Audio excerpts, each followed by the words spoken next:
Now concerning the things of which you wrote to me, it is good for a man not to touch a woman. Nevertheless, because of sexual immorality, let each man have his own wife, and let each woman have her own husband.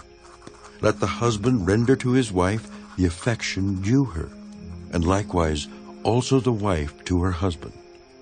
The wife does not have authority over her own body, but the husband does. And likewise the husband does not have authority over his own body, but the wife does.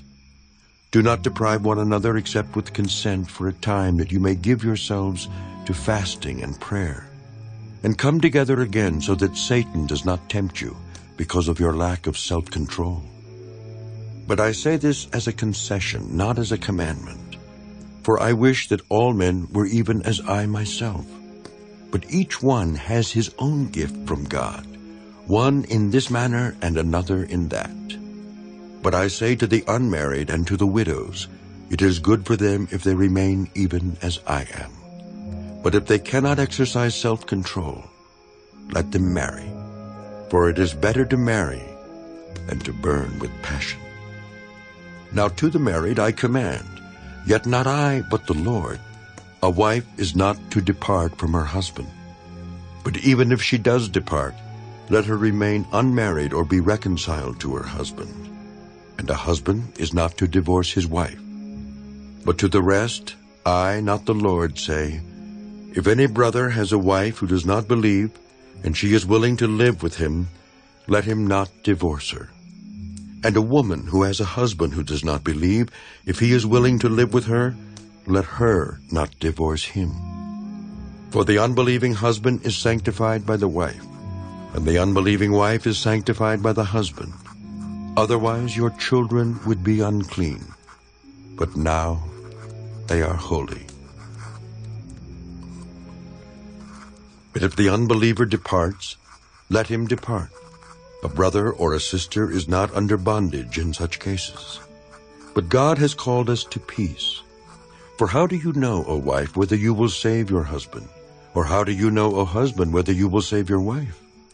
But as God has distributed to each one, as the Lord has called each one, so let him walk. And so I ordain in all the churches, was anyone called while circumcised? Let him not become uncircumcised. Was anyone called while uncircumcised? Let him not be circumcised. Circumcision is nothing, and uncircumcision is nothing, but keeping the commandments of God is what matters. Let each one remain in the same calling in which he was called. Were you called while a slave? Do not be concerned about it. But if you can be made free, rather use it. For he who was called in the Lord while a slave is the Lord's freedman.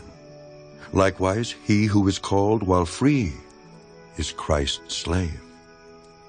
You were bought at a price. Do not become slaves of men. Brethren, let each one remain with God in that state in which he was called. Now concerning virgins, I have no commandment from the Lord, yet I give judgment as one whom the Lord in his mercy has made trustworthy. I suppose, therefore, that this is good because of the present distress, that it is good for a man to remain as he is. Are you bound to a wife? Do not seek to be loosed. Are you loosed from a wife? Do not seek a wife. But even if you do marry, you have not sinned. And if a virgin marries, she has not sinned. Nevertheless, such will have trouble in the flesh, but I would spare you. But this I say, brethren, the time is short, so that from now on even those who have wives should be as though they had none, those who weep as though they did not weep, those who rejoice as though they did not rejoice, those who buy as though they did not possess, and those who use this world as not misusing it. For the form of this world is passing away. But I want you to be without care. He who is unmarried cares for the things of the Lord, how he may please the Lord. But he who is married cares about the things of the world, how he may please his wife. There is a difference between a wife and a virgin. The unmarried woman cares about the things of the Lord, that she may be holy both in body and in spirit. But she who is married cares about the things of the world, how she may please her husband.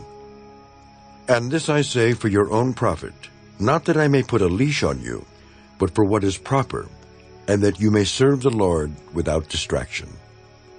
But if any man thinks he is behaving improperly toward his virgin, if she is past the flower of youth, and thus it must be, let him do what he wishes.